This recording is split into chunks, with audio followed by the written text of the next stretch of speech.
இம்சடா. நிறுத்துடா. நான் உள்ள உமாட்ட போய் பேசிட்டு வரேன், நீ வெளியவே இரு.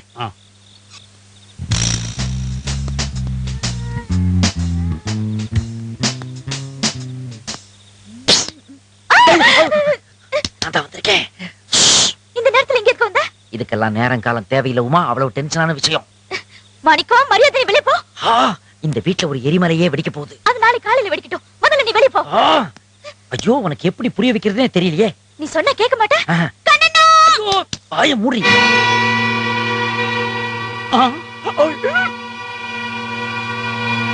நல்ல வேளை சில மாதிரி நின்னதுனால முதலாளி என்ன பார்க்கல. டேய், என்னடா பண்ற? இது ஃபேமிலி ஆக்சிடென்ட் ஆக போகுது முதலாளி. இது கண்ணண்ண, இது தாசண்ண, இது மீனாட்சி, இது சங்கீதா. இப்படி இருக்க வேண்டிய ஜோடி அப்படி மாறிச்சுன்னா நடுவுல இது மாறியப்ப யாரு முதலாளி? தண்ணி அடிச்சிருக்கியா? இந்நேரத்துல இங்க என்னடா வேலை உனக்கு? நான் அப்பவே சொன்ன முதலாளி, அடுத்த ராத்திரியில உமா ரூமுக்கு போக வேண்டான்னு. மேனேஜர் தான் வலுக்க டைமா வாடான்னு சொல்லி கூட்டு வந்தாரு. உள்ள இருக்கிற அவனை நான் கூட்டு போயிரட்டுமா? ஐயோ, நைட் லேட் ஆயிடுச்சு, இங்கே படுத்து தூங்குவோமா? நீ காலையில பாடி ஆயிடுவ, பரவாயில்லையா? டாடி பின்னாடி வரான்டா. ஐயோ, ரொம்ப பெரிய விளக்குகள் உண்மையாவே ரொம்ப ரொம்ப அழகுங்க. அதுலயும் தெய்வத்தின் உருவங்கள் அந்த விளக்குகள்ல இருக்கும்போது இன்னும் ரொம்ப விசேஷம். அழகா ஒரு சின்ன விளக்கா நம்ம வீடுல ஏத்தும் போதே அவ்வளவு அழகுனா, கார்த்திகை தீபத்தன்னைக்கு ஏகப்பட்ட விளக்குகள் ஏற்றப்படும் போது எவ்வளவு பாக்குறதுக்கு அழகா இருக்கும். சரி, ஒவ்வொரு எண்ணெய்க்கும் ஒவ்வொரு மாதிரியான ஒரு மகத்துவம் இருக்கு. நல்லெண்ணெய், நெய், தேங்காய் எண்ணெய், இழுப்பெண்ணெய், இப்படி ஒரு பெரிய லிஸ்ட் இருக்கு. ஆனா இதெல்லாம் நம்ம ரெகுலரா தீபத்துல ஏத்தி ஊத்துற எண்ணெய்கள். நெய் ஊத்தி நம்ம ஏத்தும் போது மன அமைதி, அது மட்டும் இல்லாம மோட்சம் கிட்டும் அப்படின்னு சொல்றாங்க. நல்லெண்ணெய் வழக்கமா நம்ம வீடுகள்ல ஊத்துற எண்ணெய். அதே போல இழுப்பெண்ணெய் ஊத்தி ஏத்தும் போது மகிழ்ச்சி பொங்கும், செல்வம் பெருகும் அப்படின்னு சொல்றாங்க. நிறைய வீடுகள்ல முக்கூட்டு எண்ணெயை ஊத்துவாங்க. முக்கூட்டு எண்ணெய்க்கு ரொம்ப பெரிய விசேஷம் இருக்கு. அதாவது யாருக்குமே கெட்டாத ஒரு பல பலன்கள் இந்த முக்கூட்டு எண்ணெயை ஊத்தும் போது கிடைக்குது. அதே போல யாருக்காவது உடம்பு சரியில்லாம வீட்டுல இருந்தாங்கன்னா கூட இந்த எண்ணெய் விட்டு ஏத்தும் போது அந்த நோய் விலகும், செல்வம் பெருகும், இப்படி நிறைய விசேஷங்கள் இருக்கு. அதே போல திரிகள்லயே பஞ்சுத்திரி, தாமரை தண்டு திரி, வாழைத்தண்டு திரி அப்படின்னு சொல்லுவாங்க. தாமரை தண்டு திரி கிடைக்கிறது கொஞ்சம் கஷ்டம். இருந்தாலும் வாழைத்தண்டு திரி கொஞ்சம் ரெகுலரா கிடைக்கிற விஷயம் தான். பஞ்சுத்திரியிலையும் நம்ம விளக்கு ஏத்தலாம். வாழைத்தண்டு திரி ரொம்ப ரொம்ப நல்லது. அப்படி ஏத்தும் போது கடவுளை நம்ம வீட்டுல வாசம் செய்வாங்க அப்படிங்கிறது ஒரு ஐதீகம். சரி, வாங்க இந்த நகைச்சுவை காட்சி பார்க்கலாம். மாமா, come on come on come on come on come on come on come on come on come on. மாமா,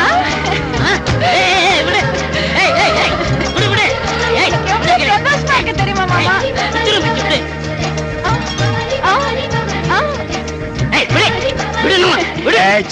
நிறுத்துங்க. உன்னை யாரு சொல்ல உங்களை வர சொன்னது?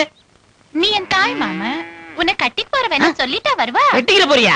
நீயே முடிவு பண்ண. அப்படியே என் பர்சனாலிட்டிக்கு என்னை கனவுல கூட நீ நினைச்சு பார்க்க கூடாது.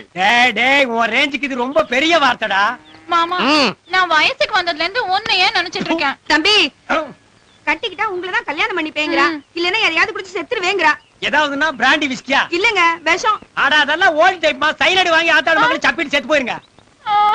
இது பாருங்க, உங்களை பார்த்தா நல்லவரா இருக்கு. அதான் நான் கட்டிடுறேங்கிறேன். வா. சார், நீயாவது கட்டிங்க. இல்லங்க, அட, தாலியை கையில வச்சுட்டு ரொம்ப நேரம் நிக்க கூடாது. எவ்வளவு கட்டிங்க. ஏங்க, என் பொண்ணு அவர் மேல உயிரையே வச்சிருக்காங்க. அதான் அவன் கட்டிக்க மாட்டேங்கிறானே. பொண்ணை கூட்டிட்டு ஊருக்கு போ, இல்லன்னா செக்கரை பிடிச்சி தள்ளி விட்டு போ. அண்ணே, முடிவா சொல்றேன். ஏற்கனவே கொண்டு இவளை கல்யாணம் பண்ண மாட்டேன். அப்ப வாமா, போலீஸ் ஸ்டேஷன் போலாம். போன தடவை இந்த மாமா ஊருக்கு திருவிழாக்காக வந்திருந்தாருல்ல, அப்ப பல்லாங்குழி ஆடலான்னு ரூம்குள்ள கூட்டு போய் இவர் என்ன பண்ணாரு அங்க போய் சொல்லுவோம். டேய், பல்லாங்குழி கேஸ் பெரிய கேஸ். மாட்டினீனா ஆயுள் தண்டனை. நிஜமா சொல்றீங்க? ஆமா, தாலி கட்டு. அப்படியே ஆசீர்வாதம் பண்ணி கொடுங்க. ஆசீர்வாதம் நான் பண்ணணும். டேய், யானமல பஸ் ஸ்டாண்ட் பாவ உன்னை சும்மாவே விடாது. அப்படின்னா உங்க டீம் கேள்வி தானா? எஸ்ரா, கட்ரா. கணக்குங்க. இப்படித்தான் நெருங்கின சொந்தக்காரங்க நேரம் கழிச்சு வரதா. சித்தப்பா, எவர்சல் பிளேட் ஒரு டஜன்ல ரெண்டா காணா. யாரோ திருடிட்டாங்க. டேபிள்ல எடுத்து வச்சு 1 நிமிஷம் தான் ஆகுது. அப்படின்னா பிளேட்ட திருடணும் இந்த மண்டபத்துக்குள்ள தான் இருக்கணும். எல்லாரையும் செக் பண்ணணும். டேய், கதவு மூடு. வேண்டாம் மாப்ள, கல்யாணத்துக்கு வந்தவங்களை எல்லாம் செக் பண்றது அவ்வளவு நல்லா என்ன நல்லா இல்ல? நல்லா தான் இல்ல. அதுக்காக அவனை விட்டுற முடியுமா? இப்ப அவனை புடிச்சு இந்த கூட்டத்துக்கு முன்னால மான மரியாதை கெடுத்தாத்தான் நாளைக்கு இன்னொரு இடத்துல இந்த மாதிரி தப்பு பண்ண மாட்டான். எதுக்கு நான் இன்னொரு முறை போய் நல்லா தேடி பார்த்துட்டு போங்க. என்ன இப்படி எல்லாத்தையும் செக் பண்ண சொல்றீங்களே? மாப்பிள்ளை வீட்டுக்காரங்க கோவிச்சு கல்யாணம் நின்னு போனா அந்த பழி உங்களையில சேரும். ஆமாண்டா, இப்ப என்ன பண்றது? திருட்டு போன தட்டை கண்டுபிடிக்க ஒரு கௌரவமான ஐடியா வச்சிருக்கேன். என்ன ஐடியா? அதை கொடுங்க. ஓ, ஆட்டோ. ஓ, மாப்பிள எவர் சிலர் தட்டு காணா போனது உண்மைதான்.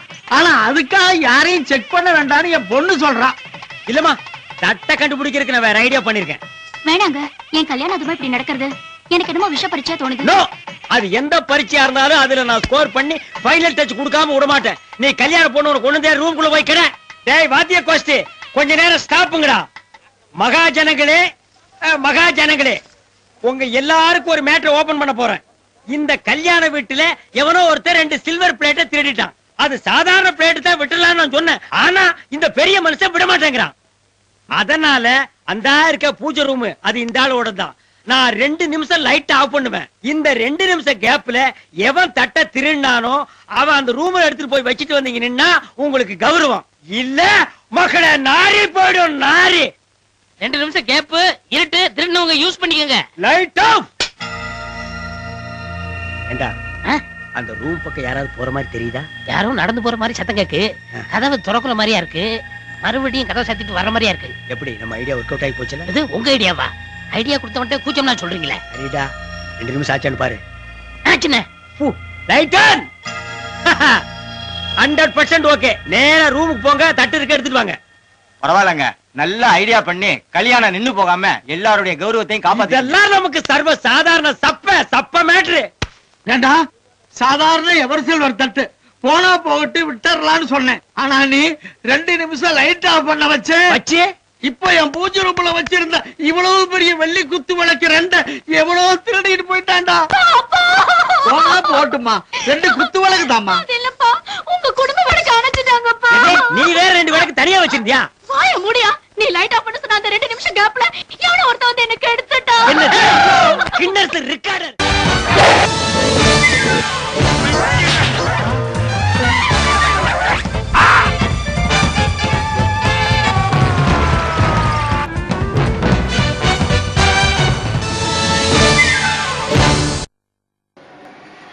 அன்னப்பறவை விளக்குகள் நம்ம தென்னிந்தியாவுடைய ஒரு ட்ரெடிஷனல் விளக்குன்னு சொல்லலாங்க. அன்னத்துக்கு மட்டும்தான் பாலையும் தண்ணியும் தனியா பிரிச்சு பார்க்குற சக்தி இருக்கு.